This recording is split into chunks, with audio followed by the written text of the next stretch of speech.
If you'll take your Bible and open to the book of Numbers, we're in Numbers. And as we begin Numbers, we're really expecting great things for the nation of Israel. What are some of the things that have happened that cause us to be pretty excited about the book of Numbers? Well, think about it. They've been rescued from Egypt. That was absolutely impossible. A group of slaves overcoming the world's number one superpower and really humiliating them. That happened because God had stepped in and delivered them. They were rescued. They've been in the wilderness, or they were actually at Mount Sinai, so they've been trained by God, given God's laws. God's shown them mercy, but he's entered into a covenant with them, and they've built the tabernacle. God, at the end of Exodus, you remember, he moves in, and then he's given them instruction on what to do when he lives with them. And so they have this great covenant that God's made with Abraham. They have proof of God's faithfulness and power in the way that he delivered them from Egypt and sustained them in the wilderness. They have the presence of God with them in the tabernacle. They have God's law to guide them. They have a God-given mediator to lead them. And yet, they fail in an absolutely epic way. One illustration of how greatly they failed is actually how long this book lasts, or how many years this book covers. The book of Numbers covers a period of 40 years, but it really shouldn't. Numbers 1 to 10 records the events within a 2-month period, and then Numbers 11 through 24 focuses on selected experiences scattered through the next 40 years. And the reason for these 40 years is because of Israel's failure to believe God could keep his promise. In spite of God's provisions, in spite of God's deliverance, in spite of God's promises, the people of Israel choose to rebel against God, and they are severely punished for it. And we're going to see that their fundamental failure was a lack of faith. They simply refused to believe God's word, and as a result, they were judged. Yet even in the middle of this judgment, we will see the mercy of God as he perseveres with his people to accomplish exactly what he told Abraham he would hundreds of years before. And so the book of Numbers begins with God revealing that it was time to move ahead with his plan to enter the promised land. And more specifically, it begins with a census. And the truth is, with all the counting that takes place in chapter 1, we might be tempted to become a little bored or confused. What do you think could possibly be the purpose of all this?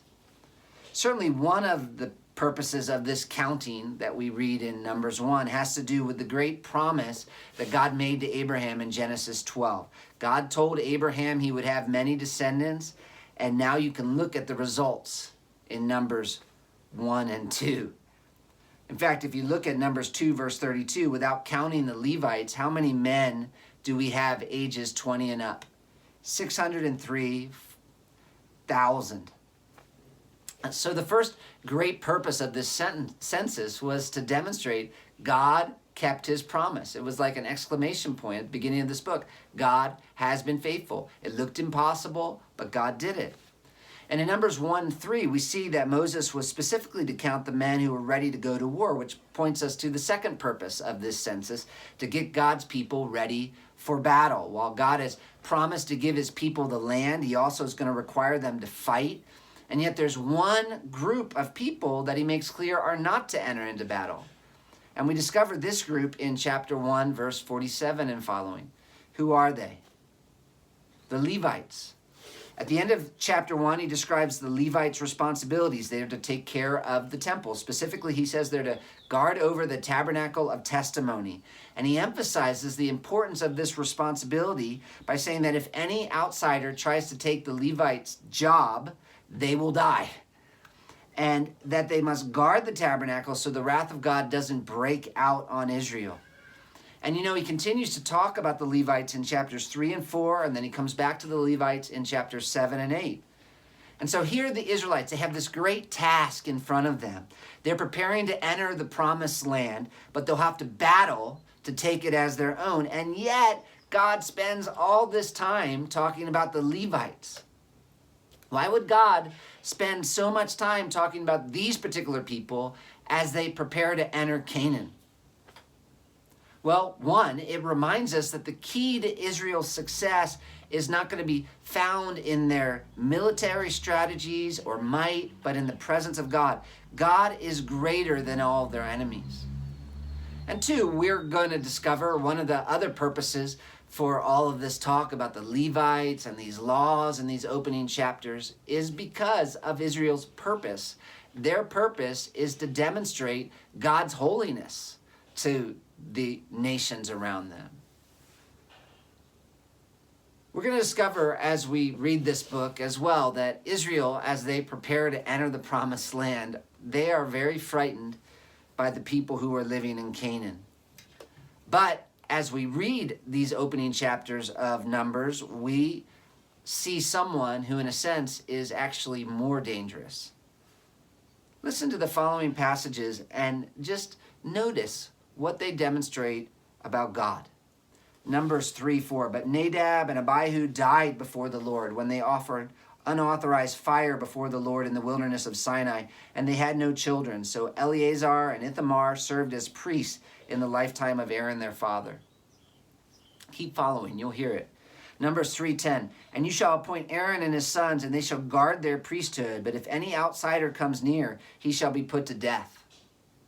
Are you catching it? Numbers 4:15. And when Aaron and his sons have finished covering the sanctuary and all the furnishings of the sanctuary as the camp sets out, after that the sons of Kohath shall come to carry these, but they must not touch the holy things, lest they die.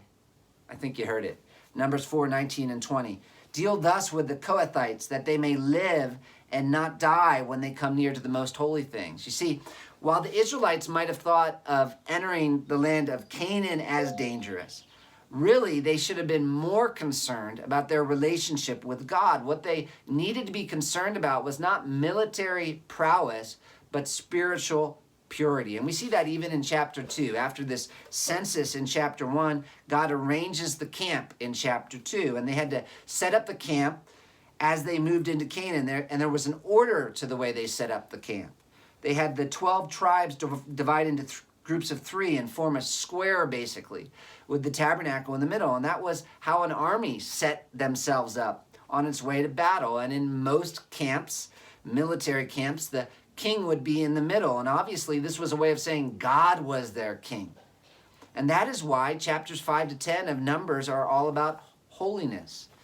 Examine chapters 5 and 6, and you might just quickly read through and underline every time you see the word unclean, sin, guilt, or breaks faith there. What do the instructions in these chapters have to do with these terms? One scholar explains they're here because God's presence was the key to Israel's success. Anything that might defile the camp is thus a potential danger to the success of the Israelites' occupation of the land of Canaan. Thus, anyone, male or female, who's unclean as a result of skin disease, a bodily discharge, or contact with the dead is to be sent outside the camp. For the same reason, instructions regarding restitution for wrongs and suspected adultery are included here. Nothing is to be allowed that defiles the camp. That is key to Israel's success, and also, again, that is key to Israel's purpose. One of Israel's primary purposes was to teach the nations about what God was like and who God was. And so they were even to set up their camp and have all these laws with these people going out and in because of cleanness and uncleanness as a vivid demonstration to the world of the holiness of God. And in chapter 6, God gives instructions for a particular group of people who wanted to express their desire for holiness in formal public ways. These individuals were regular Israelites who wanted to show their devotion to God. And do you remember what they were called and how they expressed that devotion? They're called Nazarites. One man helps us understand the purpose of the Nazarite vow when he writes, in part, the Nazarites function as a mobile sign and reminder to the people of Israel about how God has set the whole nation apart. In that sense, they're a walking Lord's Supper, as it were, reminding the people that they are special and set apart from God. As people looked at the Nazarites, they would be reminded of God's holiness, just like the whole world was supposed to do with the Israelites, actually. And in chapters 7 and 8, we then see instructions about the tabernacle and those who would keep the tabernacle, reminding us again, I think, of just how important the Israelites' relationship with God was. Before Israel finishes preparations for entering into the land of Canaan, God calls on them to celebrate the Passover in chapter 9, which again is a reminder of what? His faithfulness, giving them every reason for encouragement before they start out for battle. God is preparing these people for success. And in this case, it's also a reminder of his mercy as God makes special provisions for those who have accidentally become unclean to still celebrate the Passover with strangers and foreigners. Then listen to chapter 9, verses 15 through 23, and pay careful attention to what is taking place. Moses writes, on that day that the tabernacle was set up, the cloud covered the tabernacle, the tent of the testimony. And at evening it was over the tabernacle like the appearance of fire until morning. So it was always. The cloud covered it by day and the appearance of fire by night. And whenever the cloud lifted from over the tent, after that the people of Israel set out. And in the place where the cloud settled down, there the people of Israel camped. At the command of the Lord, the people of Israel set out, and at the command of the Lord they camped. As long as the cloud rested over the tabernacle, they remained in camp. Even when the cloud continued over the tabernacle many days, the people of Israel kept the charge of the Lord and did not set out. Sometimes the cloud was a few days over the tabernacle, and according to the command of the Lord they remained in camp. Then according to the command of the Lord they set out. And sometimes the cloud remained from evening until morning, and when the cloud lifted in the morning they set out. Or if it continued for a day and night, when the cloud lifted they set out. Whether it was 2 days or a month or a longer time that the cloud continued over the tabernacle, abiding there, the people of Israel remained in camp and did not set out. But when it lifted, they set out. At the command of the Lord they camped, and at the command of the Lord they set out. They kept the charge of the Lord at the command of the Lord by Moses. And even this was supposed to be an encouragement to the people of Israel by indicating to them when to leave camp in such a miraculous way. God was reminding them he was present with them. He was in their midst. He was the one leading them into Canaan.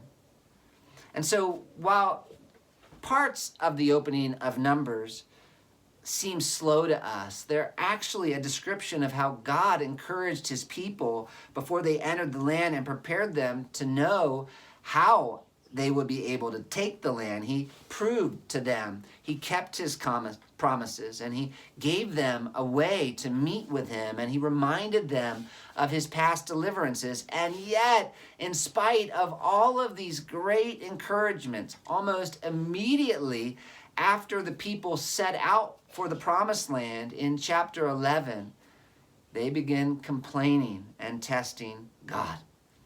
One of the most common ways Israel's unbelief shows up throughout the book of Numbers actually is found in complaining. We see this twice in chapter 11. What do the people do in chapter 11, verses 1 through 3? And how does God respond? And what does Moses do? And what happens? Listen to it. And the people complained in the hearing of the Lord about their misfortunes. And when the Lord heard it, his anger was kindled. And the fire of the Lord burned among them and consumed some outlying parts of the camp. Then the people cried out to Moses, and Moses prayed to the Lord, and the fire died down. So the name of that place was called Taberah, because the fire of the Lord burned among them. Something similar happens in Numbers 11, 4 to 34. What do the Israelites have here? How do they respond? What do they say? What are they upset about? What have they forgotten? How do they feel about their future?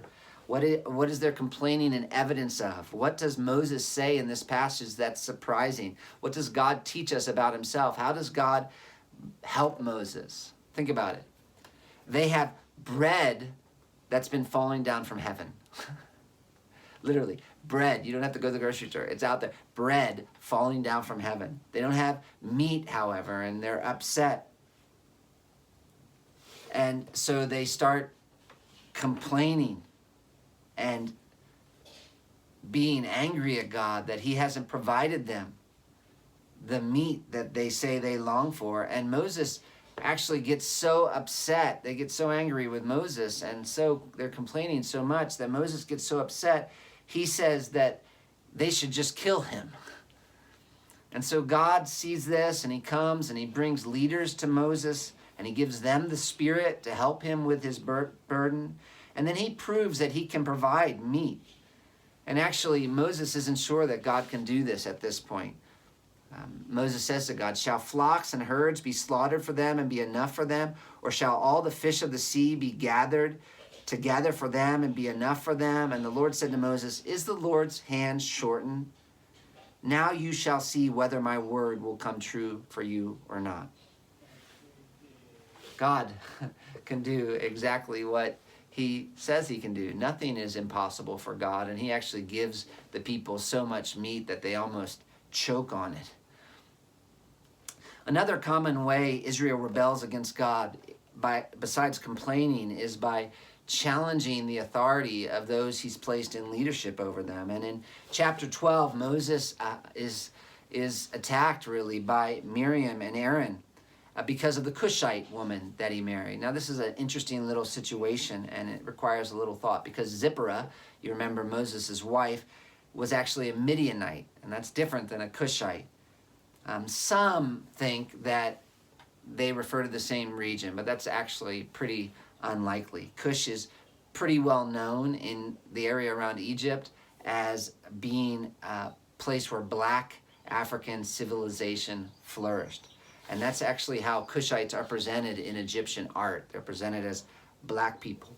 And a number of ancient literary texts refer to the Cushites as Africans. And so what happens, I think, in Exodus 18:2, Moses sends Zipporah back to her family. But at some point, she comes back to Moses. And more specifically, it's her father that brought her back to be with Moses. And this Cushite woman that we're reading about now is not Zipporah. What happened to Zipporah? It's possible that she died. The span of time between Exodus 18:2 and this passage here that we're reading is about a year, so it's possible that she died. It could be that Moses took a second wife when Zipporah went back to her parents. The term Cushite appears in the text twice, perhaps to emphasize this.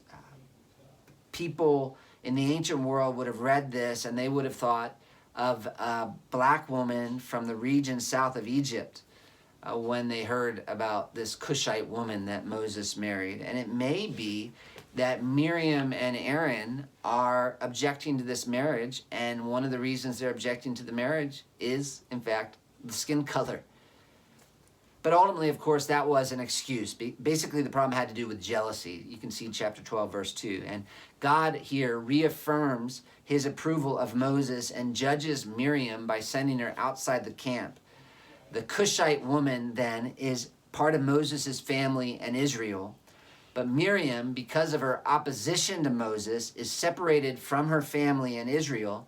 And ironically, she's actually given a skin disease, which turns her skin white. That's actually how the text says it. It turns her skin white like snow.